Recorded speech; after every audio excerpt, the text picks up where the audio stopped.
meatball 500යි. ලුණු ගෙඩියක් පොඩියට කපාගෙන සුදු ලුණු මේස හැඳි 2යි, ඉඟුරු මේස හැන්දයි, පොඩියට කපාගත්තු bell pepper තියෙනවා. උළුහාල් තේ හැන්දයි, මිරිස් මේස හැන්දයි, කහ තේ හැන්දයි, 3-5 කුඩු මේස හැන්දයි, සානුව ලුණු ගණ්ඩ, එන්සල් 4යි, කරාපු නැටි 4යි, කුරුඳු පොතු කෑල්ලයි. මෙතන වතුර කෝප්පයක් තියෙනවා. ඒක ඕන කරන තරමට දාගන්න පුළුවන්.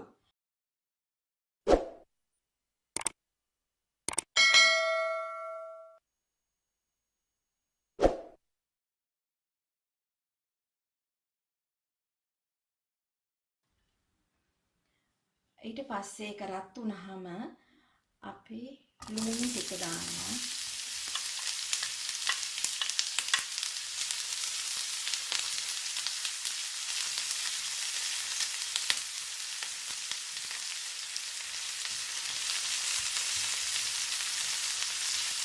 ලුණු ටික දාලා මිනිත්තුවක් විතර ඉන්න.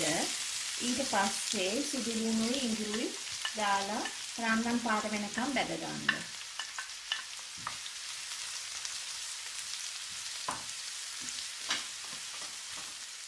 දැන් මේක රන්වන් පාට වෙලා තියෙනවා. දැන් අපි මේකට උළුහල් ටික දානවා. ඒ ගාමම කුරුඳු පොතු, එන්සල්, කරාබු නැටි දානවා.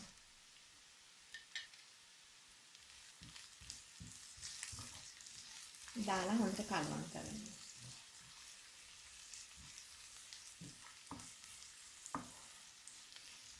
ඊට පස්සේ සේරම 3-5 ටික මේකට දානවා. දාලා මේකත් පොඩ්ඩක් වෙලා කලවම් කරලා දැන් ඔයාලට තේරෙනවා ඔයිල් ගතිය නැති වෙලා ගිහිල්ලා තිනවා. ඒකට අපි වතුර පොඩ්ඩක් දානවා. අපි වතුර දාන්නේ මේ සේරම 3-5 නැත්තම් පිච්චෙනවා. ඒක හින්දා 3-5 රස ගන්න ඕන හින්දා අපි වතුර ටික දානවා. සේරම වතුර එක දාගන්න එපා. වතුර ටික දාලා හොඳට කලවම් කරන්න.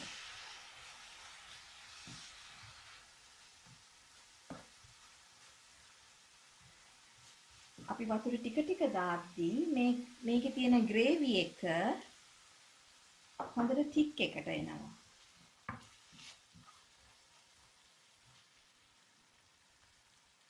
දැන් අපි bell pepper ටිකක් දාගන්නවා. ඒකත් දාලා හොඳට කලවම් කරගන්නවා. අපිට පුළුවන් තව වතුර ටිකක් දාන්න.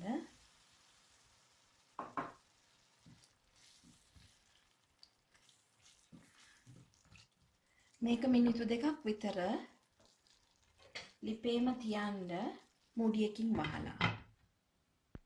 දැන් අපි මේක ඇරලා බලමු. මේ බාන්න ග්‍රේවි එක සැහෙන්න thick වෙලා.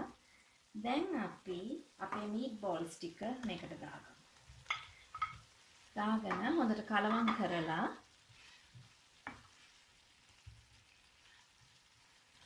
මේක හොඳට තැම්බෙනකම් වහලා තියෙනවා.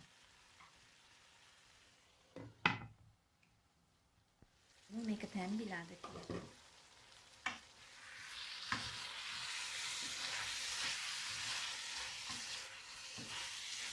අයියා හොඳට තැම්බිලා තියෙනවා දැන්. දැන් මේ මොහොතේ අපිට පුළුවන් ලුණු රහ බලන්න. ලුණු වැටිනම් ලුණු මදි නම් තව ටිකක් ලුණු දාන්න. මම බලන්නවා ලුණු ඇතිද කියලා. මගේ කරන ලුණු හොඳට ඇති. හොඳට තියෙනවා. ඔයගලන්ට තව ග්‍රේවි හොදි මදි නම් මේ වෙලාවේ වතුර ටිකක් දාන්න පුළුවන්. මමත් වතුර ටිකක් දානවා. ඊට පස්සේ හොඳට කලවම් කරලා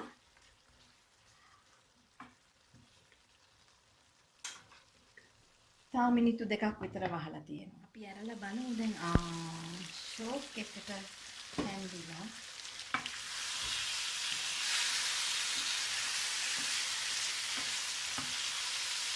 දැන් අපි ලිප ඔෆ් කරගන්නවා.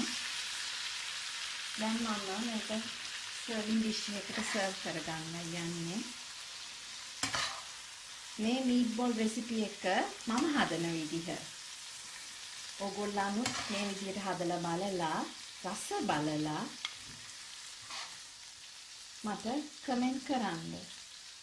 Hope you will enjoy.